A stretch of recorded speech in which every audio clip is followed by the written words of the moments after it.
예, 미국 대선 이제 이틀 앞으로 다가왔습니다.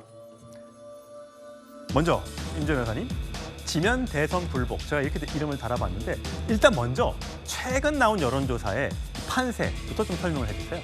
미국 대선 정말 코앞으로 다가왔습니다. 경합주에서 어떤 결과가 나올지에 따라서 이번 미국 대선의 향방 갈라질 수 있는데요. 지금 7곳에 대한 예측 현황을 보시면요. 아주 근소한 차이긴 하지만 해리스 후보가 한 주 더 가져가는 것으로 확인이 되고 예, 있습니다. 4대3. 그렇죠. 4대3을 보이고 있는데 아직 확선하기는 이릅니다. 워낙 그 표가 근소하기도 하고요. 오차 범위 내에서 지금 접전을 펼치고 있기 때문에 결국 사전 투표율이 얼마나 이루어질지, 최종적인 투표율은 어떻게 될지, 그리고 무엇보다도 특히 어떤 인종이나 나이, 그런 인구별 구성에 따라서 경합주에서 최종적으로 누구에게 표를 던질지가 다르기 때문에 이런 부분들이 굉장히 관심을 크게 받고 있습니다. 미국에서 사전 투표율이 높다는 거는 뭐 민주당에 조금 더 유리한 것 아니냐. 특히 여성들이 참여를 많이 했다라는 얘기가 나오면서 해리스 쪽에 조금 더 유리한 것 아니냐. 그래서 본투표에서 뒤집기 위해서는 트럼프 전 대통령이 굉장히 많은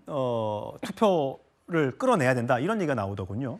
그렇습니다. 지금 사전 투표율이 굉장히 높을 것이다 이런 이야기가 나오고 있는데요. 지금 이번 선거 특히 경합주의 결과가 중요하면서 인종이나 성, 나이에 따른 투표율에 관심을 받고 있습니다. 최근 굉장히 눈여겨볼 만한 그런 조사 결과가 있었는데 네. 바로 아이오와주입니다. 아이오와주는요. 사실상 공화당 우세주로 알려져 있었고 이전 대선에서도 트럼프가 좀 쉽게 승기를 잡아갔던 주인데 네. 특히 최근에 유력 매체인 디모인 레인지스터의 조사 결과에 따르면 오차 범위 내지만 해리스 후보가 앞서고 있는 것으로 평가되었는데 이것이 막판에 이 아이오와의 여성들 그리고 노인 여성층의 그 중도표가 해리스에게 가고 있다 이런 분석이 나오면서 선거 결과 관심을 더 받고 있습니다. 예. 혹시나요. 지난번 대선 때도 대선 승리 선언을 먼저 트럼프 전 대통령이 했었거든요. 트럼프가 이겼나 했더니 알고 보니까 결국 바이든 대통령이 이겼던 거였거든요. 그래서 이번에도 그런 얘기가 또 나오지 않을까. 또 부정선거 이야기가 또 나오지 않을까 걱정하시는 분들이 있습니다. 과거 영상 준비했습니다.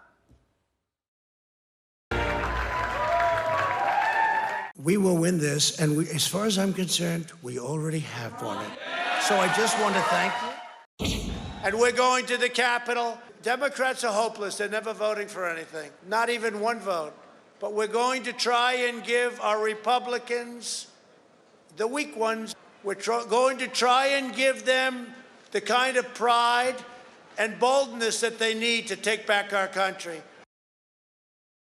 정 교수님, 저 트럼프 전 대통령의 발언이 있은 다음에 저렇게 의사당 난입 사건이 있지 않았습니까? 네. 이번 대선에서도 가장 걱정되는 건 저런 사태가 재현되지 않을까라는 걱정이더군요. 아예 충분히 개연성이 있는 거죠. 이미 한 번 했던 것이고 어느 정도 그냥 투표가 좀 진행되는 개표가 진행되는 과정에 그냥 트럼프가 또 똑같이 이제 승리 선언을 일방적으로 좀 해버리고 예. 만약에 지는 결과가 나오면은 바로 이제 저 의회 난입 이상의 이제 폭도로 변할 가능성. 저거는 그때 선거 끝나고 한 2달 뒤에 있잖아요. 근데 이번에는 11월 달부터 바로 이제 폭도로 변할 가능성도 배제할 수 없는 이제 그런 아주 그 이상한 분위기, 열광적인 분위기가 있다고 현지에서는 계속 지금 전해오고 있습니다. 근데 트럼프 전 대통령이 만약 유리하다면 대선 불복 얘기를 할 필요가 없는 거 아닙니까? 예, 그렇죠. 경합주인 펜실베니아에 대해서 얘기를 하고 있는 게 약간 조금 눈길을 끕니다. 예. 펜실베니아에서 사기꾼들이 판치고 있다, 뭐 이제 이런 얘기들을 좀 하고 있거든요. 그러니까 사전 그 등록 유권자 묶음이 좀 잘못됐다, 조작됐다 이런 얘기를 하면서 마치 대선 불복 빌드업으로 가기 위한 이제 판을 깔아가고 있는 것 같고, 그리고 유세 현장에서도 만약 하나님이 개표원이라면 내가 민주당 텃밭인 캘리포니아에서도 이길 수 있다. 막 이런 얘기를 하면서 지금 지지자들을 지금 이렇게 자극을 계속 좀 하고 있습니다. 예. 이틀 앞으로 다가온 미국 대선 소식까지 전해드렸고요.